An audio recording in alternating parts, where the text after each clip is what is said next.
At 67, Walter Reed lived for one moment every day, picking up his granddaughter Aaliyah from Brookside Elementary. A retired mechanic and military veteran, Walter had spent decades working hard, but life had taught him painful lessons. Being followed in stores, stopped by police, treated like he didn't belong. Still, every afternoon at 3:15, Aaliyah ran into his arms. Grandpa Wally. That Thursday felt different. Walter stood near the school entrance waiting when Assistant Principal Melissa Harper approached him. "Can I help you?" she asked coldly. "Just waiting for my granddaughter." "What student?" "Aaliyah Reed." Melissa looked him up and down. "You'll need to wait farther away." Walter noticed white grandparents standing nearby untouched. Still, he moved. 10 minutes later, 2 police officers approached. "We got reports of a suspicious man near children." Walter froze. "I'm waiting for my granddaughter. You got ID?" As he reached for his wallet. "And where I can see them."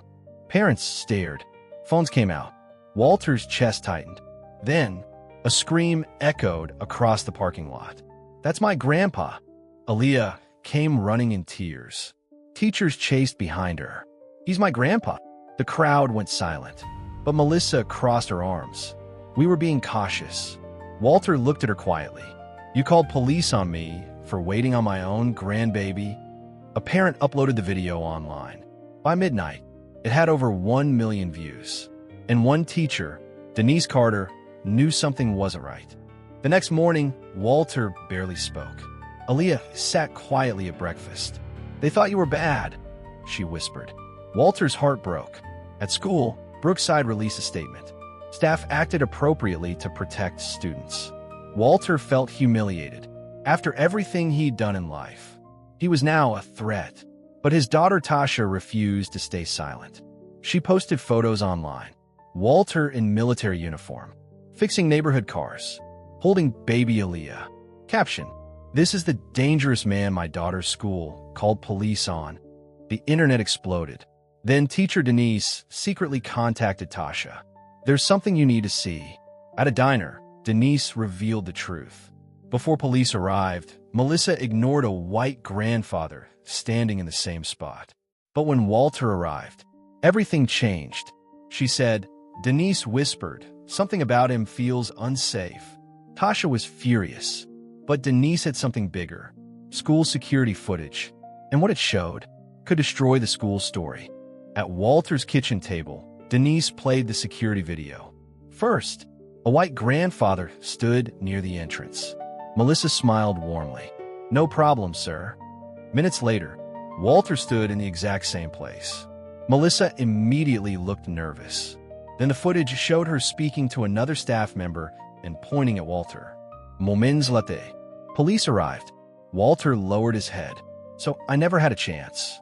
Tasha uploaded everything. Security clips, witness videos, timeline proof. The internet exploded again. News stations arrived. Parents protested outside Brookside. Then things got worse. Aaliyah stopped talking at school.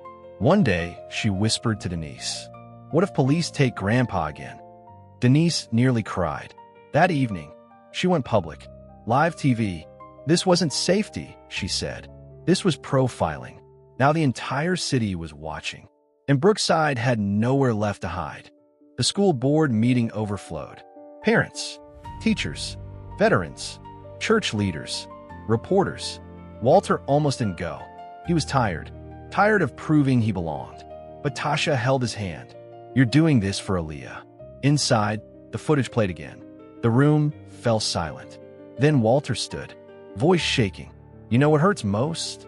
He looked directly at Melissa Harper. "You made my granddaughter afraid." Silence. "She used to run to me after school." His eyes filled with tears. "Now she asks if police going to take Grandpa away." People cried. Even Melissa looked shaken. Finally, she stood.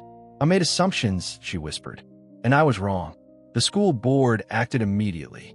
Melissa resigned. New anti-bias policies were introduced. Police pickup rules changed. Weeks later, Walter returned to Brookside. This time, students clapped as he entered. Aaliyah smiled proudly. Near the entrance stood a new sign. "Every family belongs here." Aaliyah squeezed his hand. They see you now, Grandpa. Walter smiled softly. Yep, baby, finally.